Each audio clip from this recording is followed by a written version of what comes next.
Much of Tehran's retaliation for the US-Israeli offensive has focused on American allies in this region, the Gulf region, that have housed US troops for years. Secretary of State Marco Rubio told Al Jazeera that the US will continue to support allies in the region.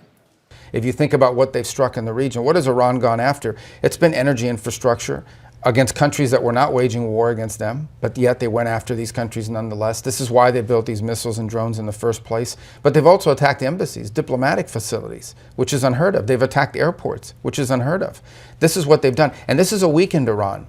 This is an Iran that's weaker than it's been in 10 years. Imagine 5 years from now or 3 years from now, when they had more missiles, more drones, what they would have been willing to do to their neighbors and to us. That was intolerable. That's why this needed to be done now. The United States is committed to finishing the job. We're working very closely with all of our allies, work very closely in defensive.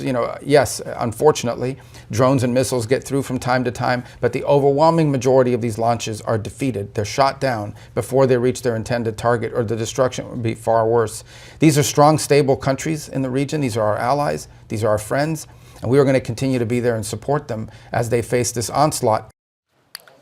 All right, joining us for more on this is Sultan Barakat, Professor of Public Policy at Hamad bin Khalifa University here in Doha. Thank you so much, Sultan, for being with us.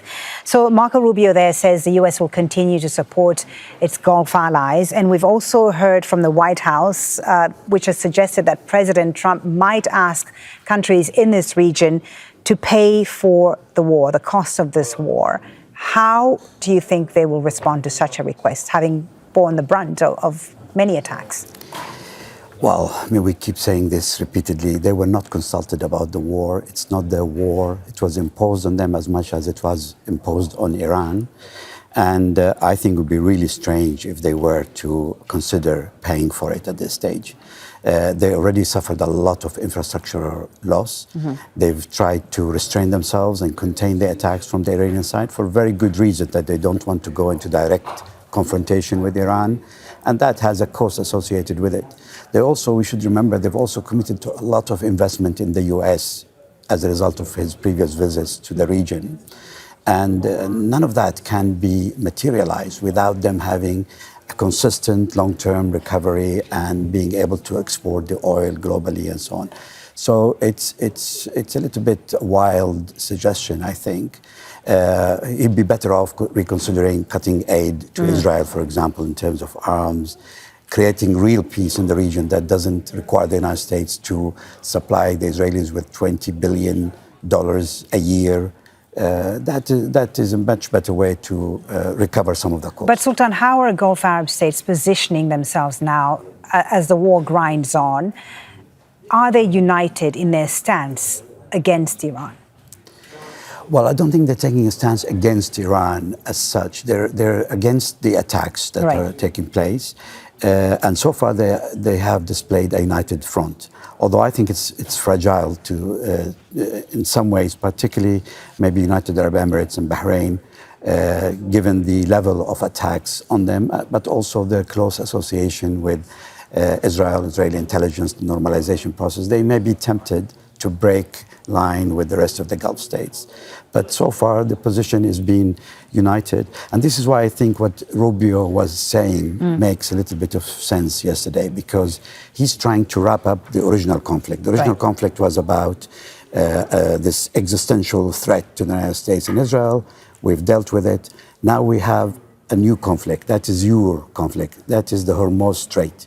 We're going to start fresh now, and we need you to join us in an alliance to make sure that this Hormuz Strait is open. But interestingly, on Hormuz, President Trump also said, I think 24 hours ago, that the war could end without the forced reopening of the Hormuz Strait. Right. I mean, so mixed signals really from the administration. He needs to draw a clear distinction between the two wars. His war, his won. Israel is fine. Even Rubio said yesterday, Israel is concentrating on its own threats from Iran in terms of the northwestern bases that have mid-range missiles. But he has done his job as far as he's concerned, the three objectives that are kept, they keep repeating. And that war is won.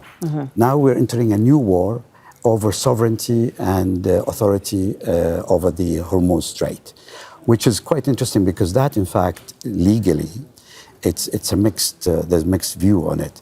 The Hormuz Strait is only 33 kilometers wide, which means the territorial waters of Iran and Oman overlap, so there is no real international waters there. However, under the United Nations Convention of the rule of the law of sea, and customary, it's been allowed, ships are allowed to pass without being charged and without direct control from either countries. But there are conditions, and one of those conditions is not to stop throughout this passage. It's a passage of right of passage, not to attack either side, or not to become a threat to either side of the Strait, which is now not the case because we have warships passing that are threatening Iranians' security.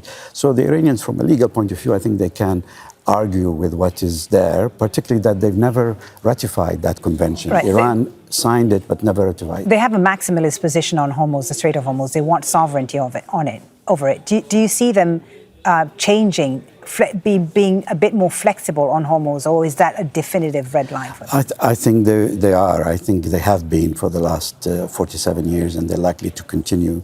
I think they understand the importance of Hormuz Strait, not only for their neighbors, but also for themselves. And they would like it to remain open as it was before.